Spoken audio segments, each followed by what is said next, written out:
নমস্কার সুপ্রিয় দর্শক বন্ধুরা, প্রত্যেককে স্বাগত এই রূপজাহি ইউটিউব চ্যানেলটিতে।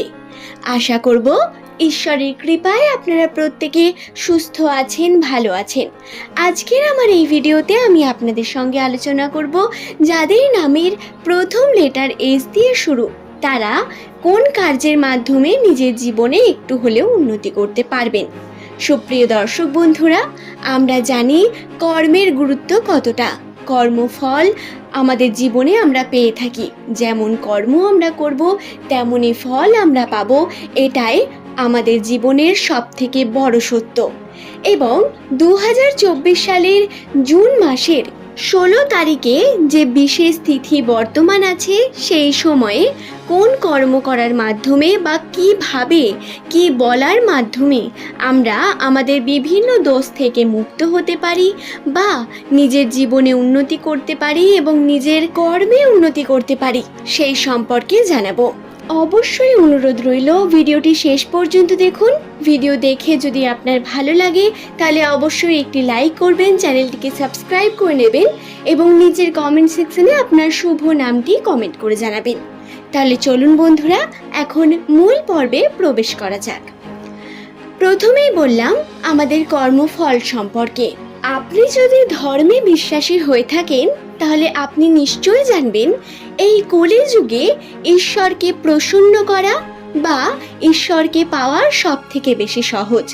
কলিযুগের বিভিন্ন তিথি, একাদশী, অমাবস্যা এবং বিভিন্ন যে শুভ মুহূর্তগুলি বর্তমান থাকে, সেই তিথিগুলিকে কাজে লাগাতে পারি আমরা বিভিন্ন শুভ সময় এবং কিছু পরিমাণ কার্য এবং কিছু পরিমাণ দান ধ্যানের মাধ্যমেই আমরা কিন্তু পূর্ণ অর্জন করতে পারি।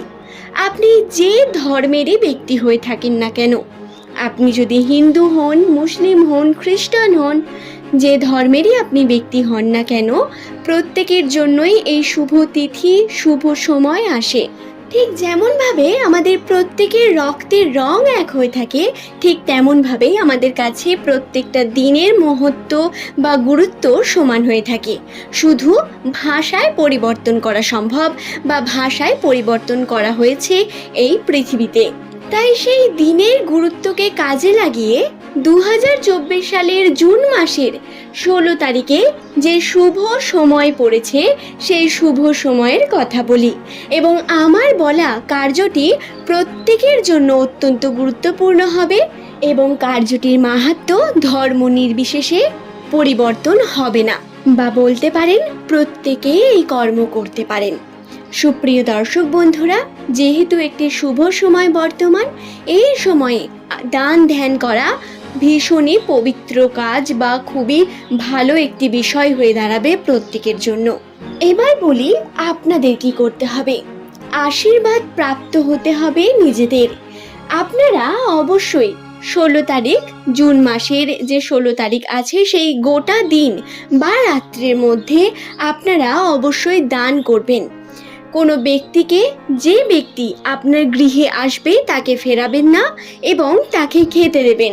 এছাড়াও তাকে আপনি একটি কথা বলবেন, যে কথাটির গুরুত্ব সব থেকে বেশি, যেটা প্রত্যেকেই বলতে পারেন। সেটি বলার আগে বলি, আপনারা কিন্তু অবশ্যই দানের মধ্যে চাল রাখতে পারেন। এছাড়াও বেশ কিছু টাকা পয়সার সঙ্গে কালো তিল দান করতে পারেন। এখন আপনাদের মনে প্রশ্ন আসতে পারে, কালো তিল দানের মহত্ব কি?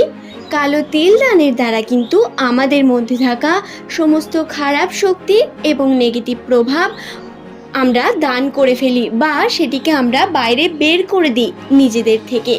এছাড়াও যে বিষয়টি বিশ্বাস করা হয়, কালো তিলের একটি আধ্যাত্মিক গুরুত্ব বর্তমান।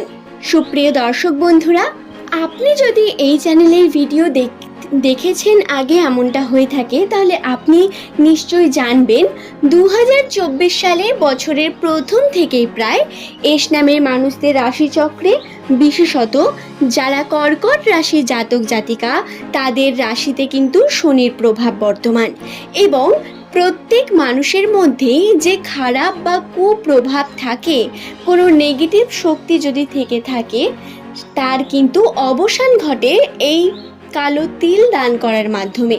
সুতরাং যদি অনেক দিন ধরে আপনার গৃহে আয় কমে গেছে বা কোনো কারণে উন্নতি হচ্ছে না, হাতে টাকা পয়সা থাকছে না, বা কোনো কারণে যদি বিভিন্ন প্রকার রোগ ব্যাধি গৃহের মধ্যে বাসা বাঁধে, তাহলে কিন্তু আপনারা এই কালো তিলকে দান করবেন।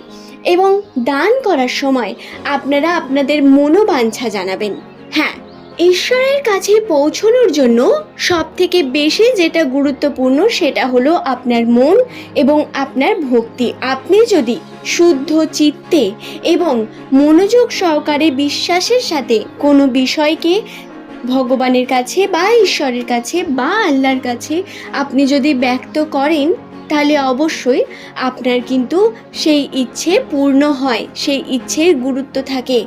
আপনাকে সর্বদা মন্ত্র দ্বারা বা বিভিন্ন রকম দোয়া দ্বারা আপনাকে ঈশ্বরকে চাইতে হবে বা তাকে প্রসন্ন করতে পারবেন এমনটা কিন্তু নয়। আপনার মনোবাঞ্ছা, আপনার মনের ইচ্ছা, এছাড়াও আপনার ভক্তি এবং বিশ্বাসটা সব থেকে বেশি গুরুত্বপূর্ণ হয়ে থাকে যে কোনো কর্মের ক্ষেত্রে। তাই আপনি যে কোনো কর্মই করুন না কেন, যতটুকু সময় করুন না কেন, সেই সময়টিতে অন্তত শুদ্ধ চিত্তে করুন এবং সৎ মনে করুন। অবশ্যই কোনো অসৎ উপায়ে বা অসৎভাবে কোনো কার্য করবেন না। শুদ্ধ চিত্তে যে কোনো কর্ম করলে তার ফলও শুভ হয়, কারণ আমরা যেমন কর্ম করি তেমনই ফল পেয়ে থাকি।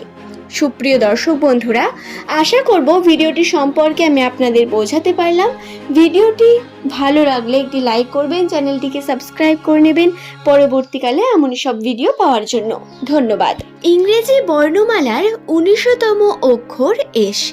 এই এস লেটার দিয়ে যে সমস্ত ব্যক্তিদের নাম শুরু হয়ে থাকে, এদের জীবনে বিভিন্ন রকম ঝামেলা এবং ওঠা পড়া চলতে থাকে। এদের জীবনের মধ্যে বিভিন্ন সমস্যা আসে, বিভিন্ন বাধা আসতে থাকে। আজ আমি এই ভিডিওতে এস নাম দিয়ে শুরু নামের মানুষদের জীবনের সব থেকে বড় বাধা, যার কারণে এদের সফলতা পেতে দেরি হয়ে থাকে, জীবনের কোন দিকটিকে খেয়াল রাখলে এরা খুব তাড়াতাড়ি উন্নত করতে পারবেন নিজের জীবনকে, সেই সম্পর্কে বিস্তারিত জানিয়ে দেব। নমস্কার সুপ্রিয় দর্শক বন্ধুরা, প্রত্যেককে স্বাগত জানাই আমার এই রূপজাহি ইউটিউব চ্যানেলটিতে। আশা করব ঈশ্বরের কৃপায় আপনারা প্রত্যেকে ভালো আছেন। আজকের আমার এই ভিডিও এস নামের প্রত্যেক ব্যক্তির জন্য অত্যন্ত গুরুত্বপূর্ণ। তাই আপনার নামের প্রথম অক্ষর যদি এস দিয়ে হয়ে থাকে, তাহলে অতি অবশ্যই ভিডিওটি শেষ পর্যন্ত মনোযোগ সহকারে দেখুন। এবং আপনার কোনো বন্ধুর নাম যদি এস দিয়ে হয়ে থাকে, তাহলে